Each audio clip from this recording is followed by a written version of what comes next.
Welcome to the repose of history. Here, we journey into the past so you can fall asleep easily and enrich your mind. Don't forget to subscribe and hit the like button right away, because by the end of this tale, you'll be sound asleep. Close your eyes. The story is already beginning. Tonight, we delve into one of the most famous, yet simultaneously darkest myths of ancient Greece. The story of Theseus and the Minotaur. You've probably heard this legend in your childhood, but tonight, everything will be different. This time, we will uncover it completely, without censorship. You will learn details you never even suspected, all the intricacies of a brutal battle, forbidden passion, and a tragedy that is often deliberately silenced. On the beautiful island of Crete, ruled a king named Minos. He was one of the most powerful and influential kings of his time, a cruel and proud man who always wanted to be above other mortals and even above the gods themselves. Minos constantly sought to prove his power and superiority to everyone around him, demanding their reverence, fear, and envy. However, his right to the Cretan throne was not by birth. When his adoptive father, King Asterius, died, a fierce dispute erupted between Minos and his brothers, Sarpedon and Rhadamanthus, over who was worthy of the throne. To prove his superiority and exclusive right to rule once and for all, Minos called upon the gods to settle this dispute. In a prayer to the great god of the sea, Poseidon, he spoke these words: "If I have the right to reign on Crete, let Poseidon send me a bull from the sea, and I promise to immediately sacrifice this animal to the god himself." Poseidon heard the king's prayer and decided to fulfill it in the most spectacular and majestic way. Soon, before the eyes of the astonished inhabitants of Crete, a creature of extraordinary beauty emerged from the sea depths. It was a magnificent bull with a powerful body covered in snowy white, gleaming fur. Its horns, like polished silver, shone dazzlingly, and its eyes were deep, wise, and almost human. The people of Crete, seeing this animal, were filled with admiration and respect. Everyone understood that Poseidon himself had sent them this sign, confirming the king's greatness. However, something happened that no one expected. Minos, looking at the snow-white bull, felt not gratitude, but only greed and vanity. He saw before him such a rare and beautiful animal that he did not want to kill it. Instead of fulfilling his promise to the god, the king ordered the magical bull to be taken to the royal herds and sacrificed an ordinary, unremarkable bull, hoping the gods would forgive this substitution or not notice it at all. But the gods cannot be deceived. Poseidon saw perfectly well how the king broke his promise and became terribly angry. He decided to punish the proud and ungrateful king cruelly and humiliatingly. But this punishment was conceived subtly and cunningly, so that the suffering of Minos would become a lesson for all. Poseidon turned to the goddess of love and carnal passions, Aphrodite, asking her to help him carry out the punishment. He asked her to inflict upon the king's wife, the beautiful and proud Queen Pasiphae, a completely unnatural and disgusting passion for the white bull. Aphrodite readily agreed, for she loved to play with the hearts and desires of mortals. From that day on, Queen Pasiphae's life turned into a nightmare. Pasiphae was the daughter of the sun god Helios himself and a nymph named Persa, and therefore possessed divine origin and great pride.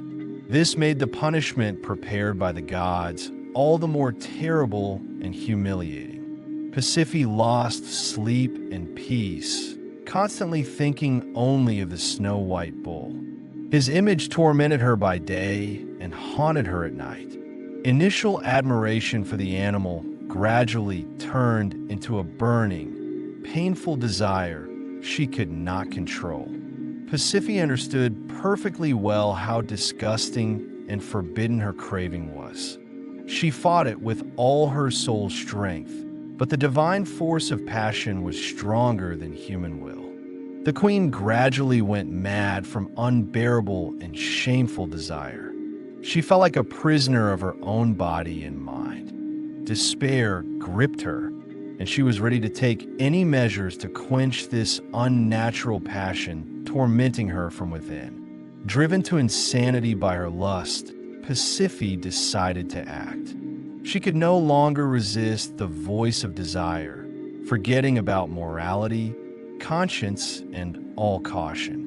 Then she turned to the great master and genius inventor Daedalus, who lived at the court of Minos. Only he could help her achieve what she so passionately desired. Daedalus was considered the greatest craftsman and inventor of his time. No one in ancient Greece could match his skill in creating amazing and complex mechanisms, statues that moved as if alive, and creations that delighted with their beauty. However, the queen's request was shocking even to him. He understood that a terrible tragedy lay behind this, and that he was becoming a participant in a monstrous plan, but he could not refuse. Disobeying the queen's order would have meant a death sentence for Daedalus.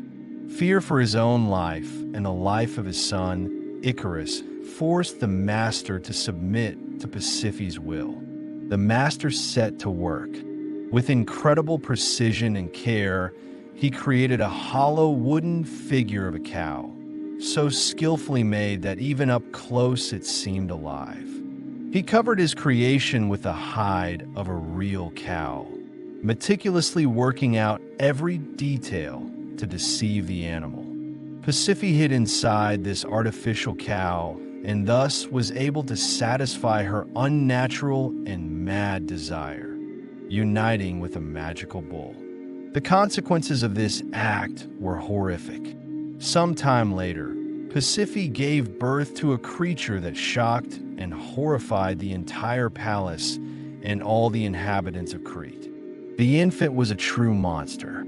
The upper part of its body was human, but its head was crowned with a huge bull's muzzle with powerful sharp horns and eyes full of rage and animal cruelty. The sounds it made frightened everyone who heard them. Soon this creature was named Asterius, but it became more widely known as the Minotaur, which literally meant the bull of Minos. This name became a constant reminder to the king of his sin before the gods and his wife's unnatural act. Seeing this monster, Minos understood that it was the god's punishment for his pride and deception. The king was deeply shocked and seized with fear and shame. He realized he could not kill this creature, as it would only increase the god's wrath. But he also could not show it to the people, or the entire island would turn away from the king and his power. Minos again summoned Daedalus and ordered him to create a special structure from which the Minotaur could never escape, and no human could enter to learn the terrible secret of the king and his family. This structure was to be a labyrinth, a huge building with many corridors and dead ends, so intricate and treacherous that even its creator could barely find the exit. Daedalus, true to his art, once again brilliantly completed the task. He built a huge labyrinth near the Knossos Palace. The passages of this labyrinth intertwined, twisted, and repeated so that a person who entered could never find the way back. Anyone who entered the labyrinth remained forever in its gloomy corridors. It was into this labyrinth that King Minos imprisoned the terrible Minotaur, thus hiding the monster and the terrible secret of his family from the whole world. At this moment, the fates of King Minos, Pasiphae, and Daedalus were forever intertwined with the fate of the monster and the labyrinth. It was Daedalus and his son Icarus who later tried to escape the wrath of Minos by leaving the island using wings created by the master. That was a completely different story, tragic and full of symbolism, but closely connected to the labyrinth and the consequences of the terrible sin the great inventor had been involved in. While on Crete, King Minos hid the shameful monster in the labyrinth. Beyond the island, other tragic events were unfolding, closely linked to its fate. One day, Androgeus, the beloved son of King Minos, went to Athens to participate in athletic games and prove his superiority and bravery to all Greeks. The young prince was incredibly talented and strong, so he easily won all the competitions. His success aroused the envy and irritation of the Athenians. And soon Androgeus died under strange and tragic circumstances. Some said he was treacherously killed by local residents out of envy and malice. Others that the king of Athens, Aegeus, deliberately sent him on a dangerous hunt where the prince was killed by a wild bull. Learning of his son's death, Minos flew into a furious rage. Minos, the first of the Greek kings to create a naval power, besieged Athens by sea and land. Gathering a powerful Cretan fleet and a huge army, he began a bloody war against the Athenians, accusing them of the treacherous murder of his heir. Athens resisted for a long time, but the Cretan army proved stronger, and soon the city was on the brink of complete defeat. The Athenians were forced to sue for peace on any terms the enraged Minos would set. The king, tormented by grief and a thirst for revenge, devised a cruel and humiliating condition for the truce. Every 9 years, Athens had to send to Crete a terrible tribute in the form of 7 young men and 7 maidens, chosen by lot from noble families. These unfortunates were doomed to become live food for the hungry and enraged Minotaur, the monster that lived in the darkness of the labyrinth and awaited new victims. This bloody tribute had already been paid twice, and Athens was preparing for the third sending, seeing no hope of deliverance. The city was in despair. Each sending of the tribute became a national tragedy that deprived people of peace and hope for years. When the fateful day of selection approached, the whole city froze in horror and tension. No one could avoid their fate if they drew the terrible lot. On the day the tribute was sent, Athens was engulfed in sorrow and despair. Mothers wept in the streets. Fathers silently bowed their heads, and the chosen victims said their last goodbyes to their loved ones, understanding that their lives would soon end in the darkness of the Cretan labyrinth. A procession of young people, adorned with wreaths that more resembled funeral garlands, moved towards the Athenian port.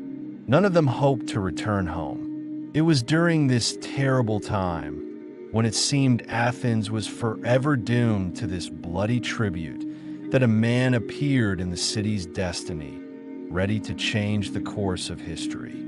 This man was the young hero Theseus.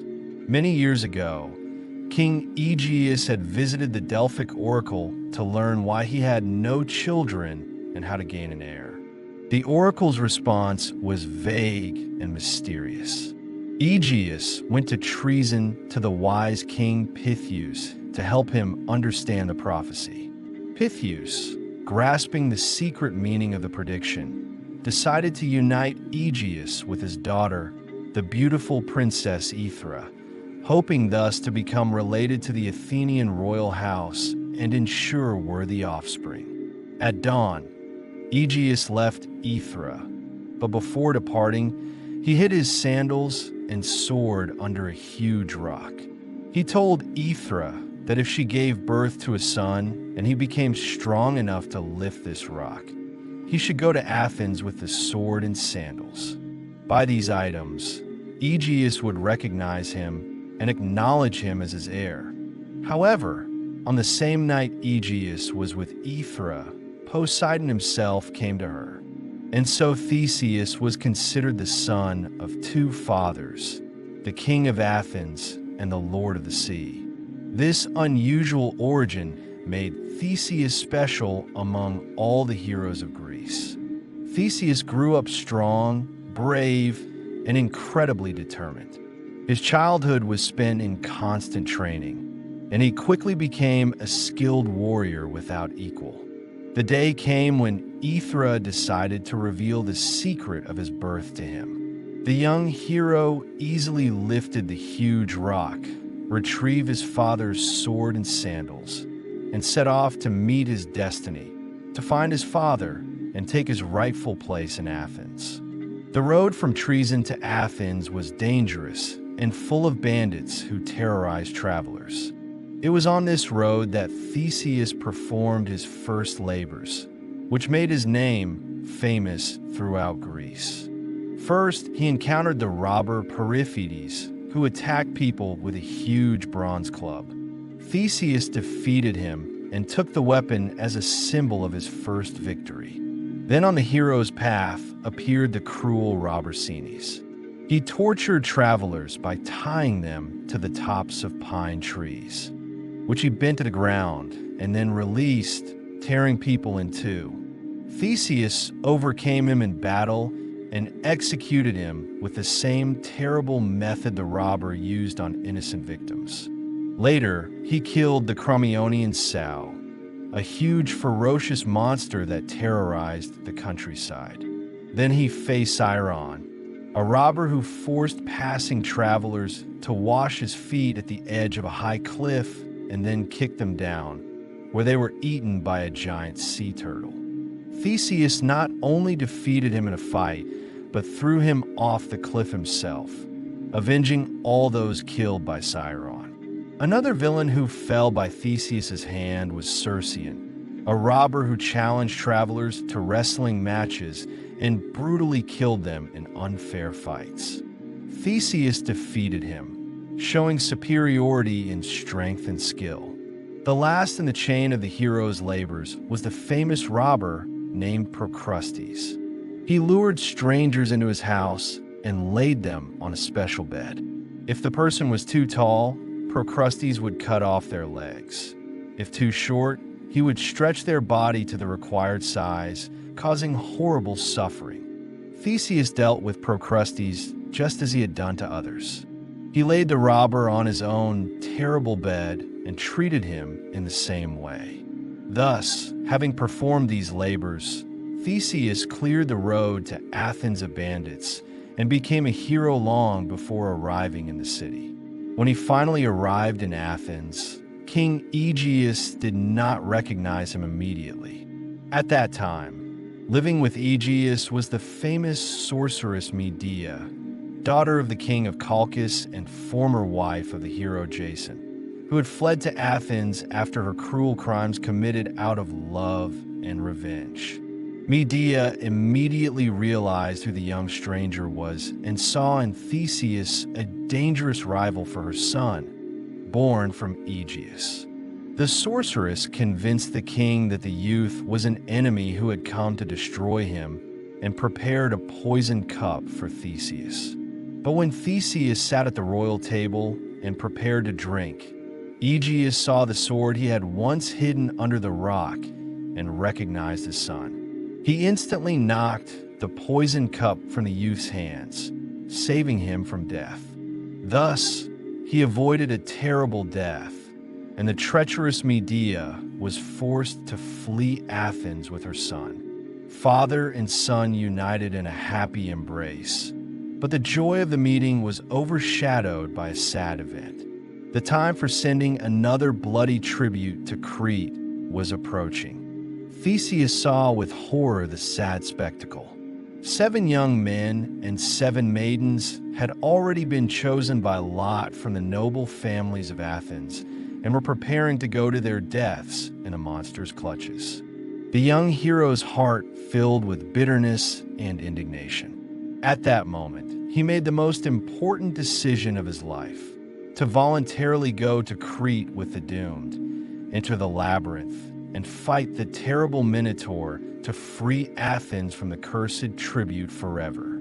King Aegeus, in fear, tried to dissuade his son, but Theseus was adamant. Seeing the young hero's determination, Aegeus asked him for only one thing. If he managed to defeat the monster and survive, upon returning, he should replace the black sails on the ship with white ones. This way, the old king would know in advance whether his son was alive or had perished in the bloody depths of the labyrinth. Theseus swore to fulfill his father's request and began preparing for the most dangerous adventure of his life. The day came to send the terrible tribute to Crete. Theseus, along with the other unfortunate youths and maidens, boarded the ship with black sails heading for the shores of the island. The entire way, the doomed were silent, thinking of their bitter fate. But only Theseus looked ahead with determination and courage, ready to meet death face to face and conquer it. When the ship arrived in Crete, the Athenians were met with indifference and contempt. They were immediately taken to the palace of Minos, where the king himself coldly inspected the doomed, completely unaware that among them was the one who intended to challenge his monstrous secret. It was in the palace of Minos that Theseus first met Ariadne, the beautiful daughter of the Cretan king. Ariadne was not only a beautiful and refined princess, but also a priestess initiated into the secrets of the goddess Aphrodite.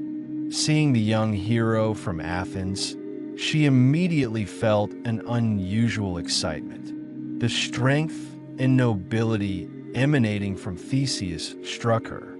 With every glance at the hero, an unknown, fiery passion ignited in the girl's heart. At night, when everyone was asleep, Ariadne secretly slipped into the chambers where the Athenians were held. Finding Theseus, she confessed her love to him openly and passionately. The princess knew a terrible punishment awaited her if her father learned of this act. But her desire to save the hero and win his love was stronger than fear. She begged Theseus to take her as his wife and take her away from home, promising in return to reveal the secret of the labyrinth and give him a chance to defeat the monster.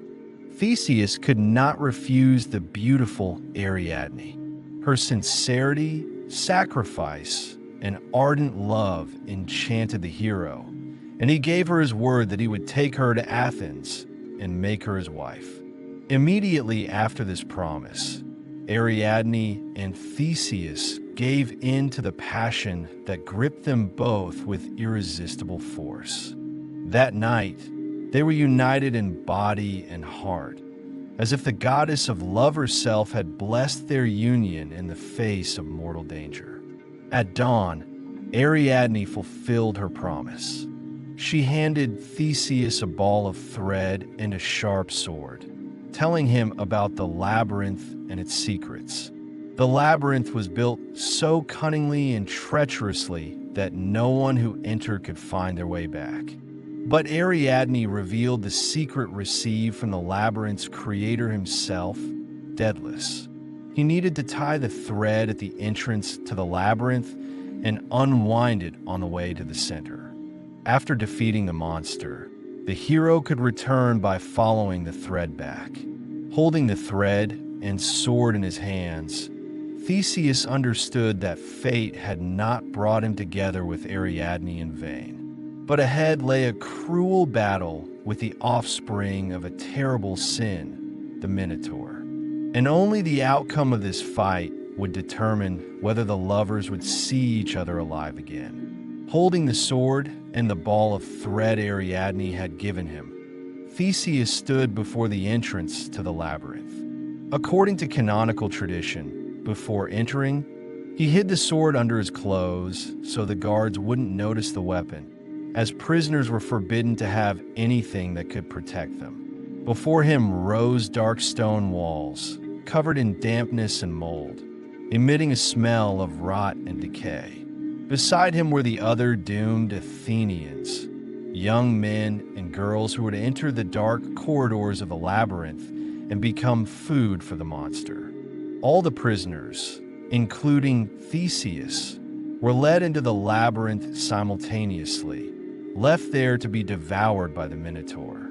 The hero took a deep breath, tied the end of the thread to a stone at the entrance, and took the first step inside, ordering the others to wait for him at the entrance without moving or trying to find the way themselves. As soon as he crossed the threshold, he was surrounded by an almost tangible darkness. Theseus moved slowly and cautiously, feeling the walls with his hands and gradually unwinding the ball. The further he went, the more he felt the sinister atmosphere of this cursed place. From the depths of the labyrinth, distant sounds began to reach him. A low, bestial roar and the dull footsteps of a huge creature. After some time, he found himself in the center of the labyrinth, on an open area flooded with a gloomy, dim light penetrating from narrow cracks in the ceiling. Theseus held his breath. Before him, towering twice the height of a man, stood the monster. The Minotaur was a terrifying creature, both man and animal. A huge bull's head with powerful curved horns crowned a strong, muscular human body covered in coarse dark hair. Its eyes blazed with wild fury and a thirst for blood, and hot steam burst from its huge nostrils. The monster let out a deafening roar that echoed off the labyrinth walls, making Theseus freeze in horror for a moment. Not giving the hero time to recover, the Minotaur rushed forward with terrifying speed. Theseus barely managed to jump aside, feeling the hot breath and the sharp smell of sweat and blood emanating from the monster. The hero tightened his grip on the sword hilt and prepared for a mortal fight. The Minotaur attacked again, swinging its huge fists and trying to impale the hero with its sharp horns. Theseus skillfully dodged the deadly blows, delivering quick and precise thrusts that only slightly wounded the monster's thick hide. The creature went mad with pain and rage. Its movements became even more chaotic. The fight turned into a cruel confrontation on the brink of life and death. At one point, when the Minotaur rushed at him again, the hero managed to sidestep and delivered a precise and powerful blow with his sword, plunging it deep into the monster's chest. The Minotaur screamed in pain, but did not fall, continuing to fight in a half-crazed state, bleeding profusely. In this desperate struggle, Theseus, with his last strength, landed several more blows. And finally, the creature, bleeding, collapsed onto the cold stone floor of the labyrinth. Standing over the body of the slain Minotaur, Theseus breathed heavily, barely comprehending that he had won. The terrible creation that had held an entire city in fear for so many years and claimed many lives was dead. The hero looked up and saw that the entire area around was littered with the bones and remains of the monster's previous victims. He shuddered, realizing the horror and nightmare from which he had delivered his people. Following Ariadne's thread, Theseus slowly made his way back, feeling the tension and fear leave his body with every step. Returning via the thread to the other prisoners waiting in the darkness near the labyrinth entrance, he saw their faces full of hope and fear. Together with the liberated Athenians, the hero headed for the exit, where Ariadne awaited, anxiously peering into the darkness. Emerging from the labyrinth with the other Athenians, Theseus saw Ariadne's face before him. The princess stood at the exit, anxiously peering into the darkness and hardly breathing from fear for the hero's life. When she saw him alive, the girl's heart overflowed with joy and relief. Theseus embraced Ariadne, understanding that her wisdom, courage, and loyalty had helped him defeat the monster and escape the death trap. However, it was too early to celebrate victory. The hero understood that King Minos would soon learn of what had happened, and then revenge would be inevitable and cruel. Therefore, Theseus and Ariadne immediately led the freed prisoners to the seashore, where their ship with black sails already awaited. In the deep night darkness, the fugitives quickly boarded the vessel and set out into the open sea. Leaving the shores of Crete, the fugitives felt they were finally free from the terrible burden of fear and mortal threat. Theseus and Ariadne were together, full of happiness and hope for the new life awaiting them in Athens. And the young Athenians, for the first time in a long while, smiled and spoke of the future, forgetting the nightmare they had experienced. However, fate had prepared a cruel test for Ariadne, which she did not even suspect.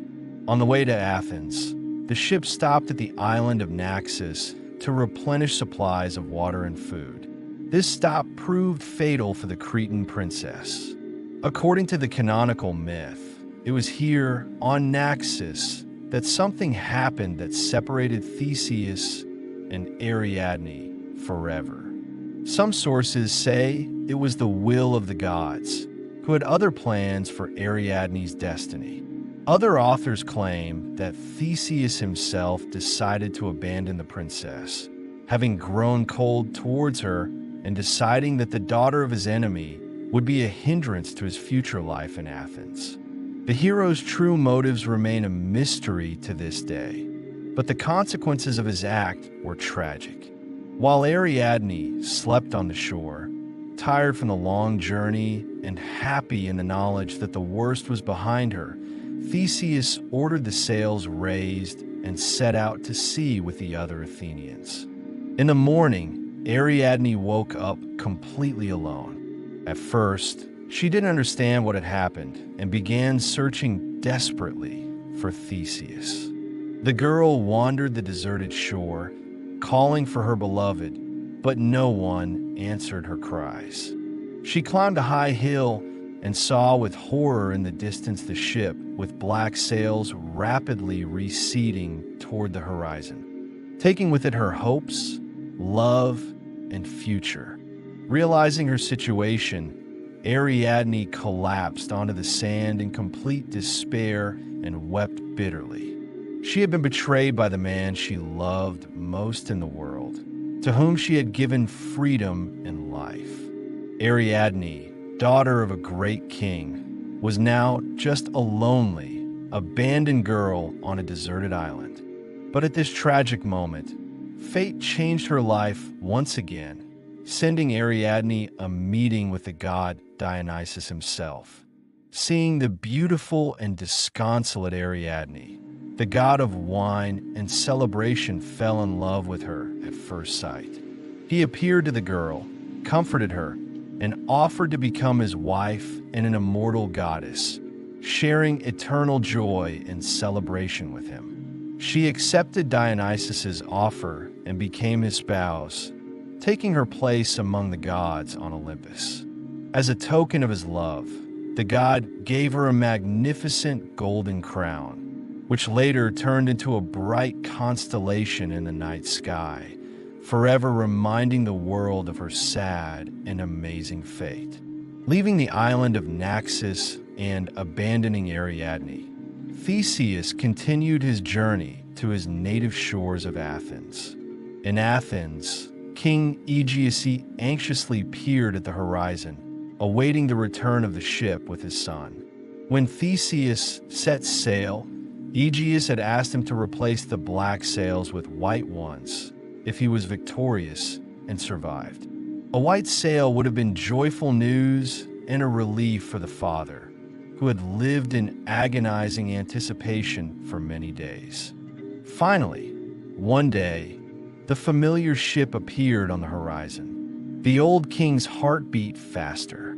He strained his eyes, trying to discern the color of the sail. But unfortunately, Theseus had completely forgotten his promise. Overwhelmed by the euphoria and delight of a successful return, he carelessly failed to change the black sail to a white one. Aegeus, seeing the approaching ship with gloomy black sails, in despair decided that his son had perished, that the mission had failed, and that Athens' hope was lost forever. Unable to bear this terrible news, the king threw himself from a high cliff into the sea, meeting his death there. In memory of the tragic fate of the king, this sea has since been called the Aegean. When Theseus finally landed in Athens, his joy at returning home was overshadowed by the cruel news of his father's death. He realized his mistake was irreparable and terrible. The victory he was proud of had now turned into a deep personal tragedy for which he could only blame himself. Despite this heavy loss, Theseus assumed power and became a wise and just ruler of Athens.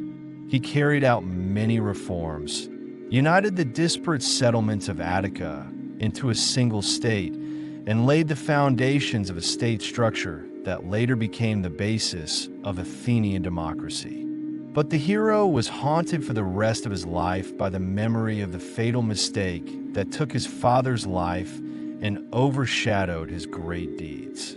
Yet the story of Theseus did not end here. Ahead of the hero lay even more dramatic events, severe trials, and new labors that would become part of his destiny and legend. Write in the comments if you're interested in hearing the continuation of this captivating story. It was such stories that the ancient Greeks told each other, reminding us that even the greatest heroes sometimes make mistakes that forever change their fate. Thank you for joining me on this captivating journey into the world of ancient myths. If you enjoyed it, be sure to like, write comments, and subscribe to the channel so you don't miss new stories that bring antiquity to life and make it closer. Until next time.